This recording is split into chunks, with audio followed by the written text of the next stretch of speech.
Ever since I was in my early teens, I suffered from a slipped disc at the age of 13, my first one.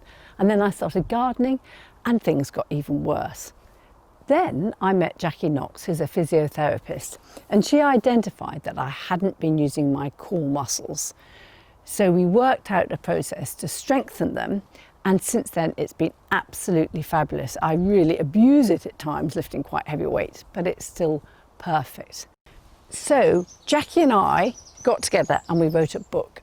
So in the next few minutes, I'm going to teach you the top tips I learned from Jackie to keep your body fit while gardening and your back strong. I found that this exercise with a foam roller was the best one to help me identify my core muscles.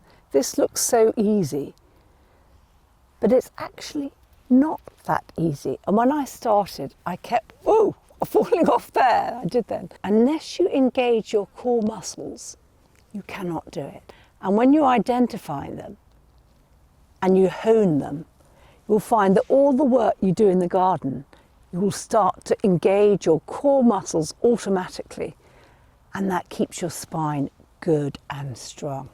I think the core muscles are really the key to good, healthy gardening.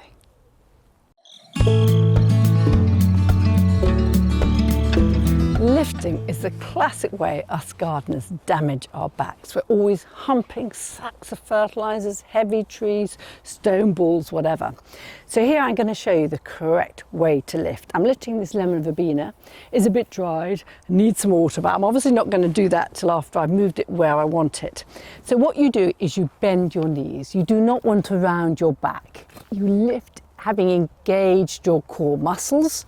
You hold the pot close to your belly, not far because that's weak. And then instead of twisting to put it on the table, I'm going to move my legs. And that is key. You do not want to twist your spine when you're lifting a heavy load. And now put it down. And there we are. My back's nice and safe and sound. And exactly the same on reverse. Core muscles, lift close to the belly, move my legs, squat down to put it in position. And now I'll give you a drink. You're looking very, very parched.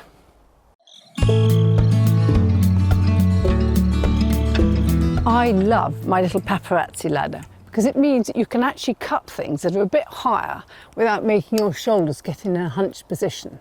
I also like this long handle pruner. Again, you don't have to stretch. So when I'm clipping, I don't want my arms to go more than 90 degrees. Apart from for short periods, otherwise you're straining your shoulders. But if you use a paparazzi ladder and long reach pruners, you can do that. I want my head to sit on my back, on my shoulders, like a ball on a pillar. So it's not out of true, but just in a nice position. And then I can just cut it. Minding, it doesn't fall in my eyes, of course, there. Bring it down. And it just means that you can clip for a lot longer at a higher level without hunching your shoulders, without straining your arms at difficult angles, which are really weak, but by keeping them not above 90 degrees as much as possible. I love raking, particularly with these lovely wide tooth rakes with a long handle. It's a bit like a lunge. But what is important to remember is if you're doing any repetitive action in gardening, you want to use both sides of your body. You don't want to become one-sided. Nice stretch and use the other side. And then after a bit, use the other side. It feels mega strange to start with, but you soon adapt. And after you've done a few thousand repetitions, I tell you, it's second nature. It's a very therapeutic task, I think, raking. When you finish the job and you're just clearing up all your mess, I love it.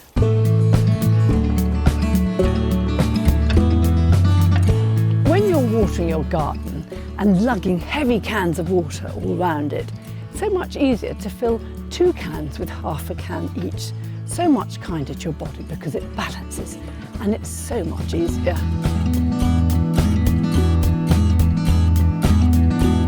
Gardening involves a lot of reaching down to the ground. We're always sowing seeds, weeding or whatever, and it's always tempting just to bend your back like this.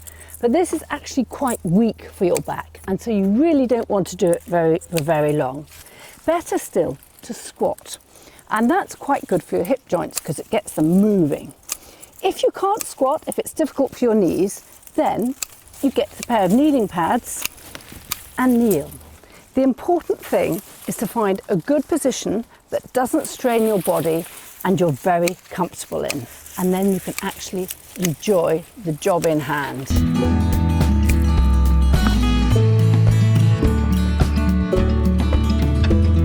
Often when you're gardening, you get over-focused. You're doing your low-level clipping and you want to keep on until you've got it all done. But actually, if you see something else that needs doing, like these Germander have got a bit leggy and I want to cut them back, welcome the distraction. It's good to change your body position and to keep dotting around and doing different things. Far better for you, although you might think it's a bit of a haphazard way to do things. It's not, it's good.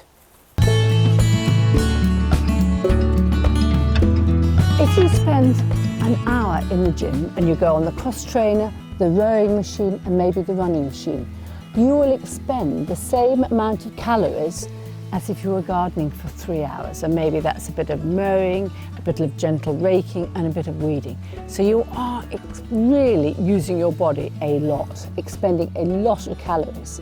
When we go to the gym, we warm up and then we stretch afterwards. And you really need to do the same when you're gardening.